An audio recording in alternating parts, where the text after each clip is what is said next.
पत्नी को लेकर बाजार गया था। रास्ते में कुछ काम से वह गाड़ी से उतरी और मैं अंदर ही बैठा रहा। उसी वक्त मेरे मोबाइल पर एक मैसेज आया। मैसेज खोलकर देखा तो 50,000 रुपये किसी ने भेजे थे। मैं चंभित था। कौन इतना दरिया दिल है भाई जो इस कड़की में मुझे पैसे भेज रहा है। दिल तेजी से धड़कने लगा।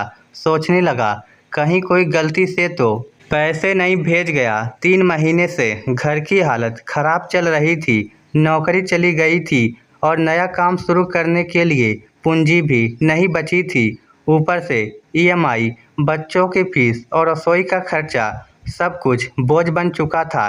पत्नी वापस आई तो मैंने उससे कुछ नहीं कहा, बस चुपचाप मोबाइल पर फिर से देखा।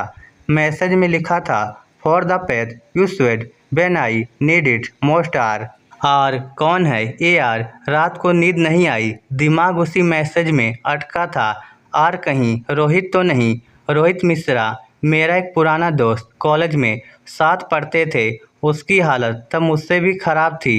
एक बार वह आत्महत्या तक करने वाला था।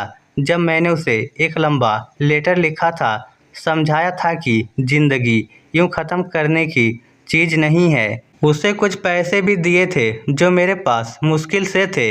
वह तब बेंगलोर चला गया था और फिर कभी संपर्क नहीं हुआ। क्या वही रोहित है? सुबह होते ही मोबाइल फिर से बजा। स्क्रीन पर वही नंबर, हेलो। मैंने थोड़े संदेह और थोड़े उत्साह से कहा। दूसरी तरफ से आवाज़ आई, भाई ये रकम बहुत छोटी है उस भरोसे के सामने जो तुमने मुझ पर किया था।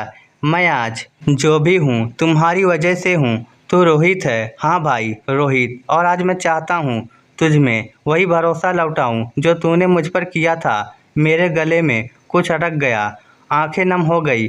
पैसे मिलना खुशी की बात थी, पर किसी ने विश्वास लौटाया, ये उससे भी बड़ी बात थी। जब पत्नी को बताया तो वह मुस्कुराई और बोली, अब समझ में आया क्यों मैं जब भी कहती थी कि किसी की मदद करना बेवकूफ़ी है तो तुम कहते थे कभी कभी बेवकूफ़ी ही सबसे बड़ा निवेश होती है। मैंने उसका हाथ थामा और कहा, शायद हमें फिर से शुरुआत करनी चाहिए। कहाँ से? उस भरोसे से जिससे मैंने रोहित को खड़ा किया था। हमने मिलकर घर के एक कोने से शुरुआत की। पत्नी को बेकिंग का शौक़ था और मुझे मार्केटिंग आती थी। हमने मिलकर एक होम बेकरी शुरू की। हर दिन की एक बिक्री, एक ग्राहक, एक मुस्कान। धीरे धीरे सब कुछ बदलता गया। बिजनेस बढ़ा, सोशल मीडिया पर ऑर्डर आने लगे। हमने ब्रांडिंग की, पैकेजिंग पर ध्यान दिया और भरोसा वाइट नाम से एक ऑनलाइन बेकरी बना दी। लोग पूछते थे, नाम क्यों ऐसा? मैं हर बार मुस्कुराकर कहता, क्योंकि एक समय भरोसे की वजह से मेरी दुनिया बदल गई थी। कभी मत सोचो कि तुम्हारा छोटा सा काम बेकार है।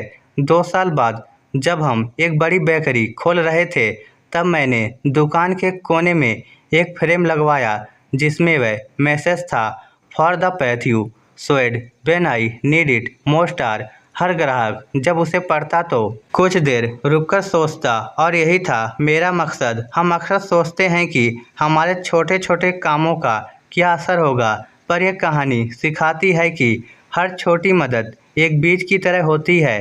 समय आने पर वही बीज बड़ वृक्ष बन जाता है, हमारे लिए भी और दूसरों के लिए भी। इसलिए कभी किसी पर भरोसा करने से डरना मत, कभी किसी की मदद करने से झिझकना मत, कभी किसी की तकलीफ देखकर आंखें मत मूंदना, क्योंकि क्या पता कल वही आर बनकर तुम्हारे जीवन में रोशनी लाए।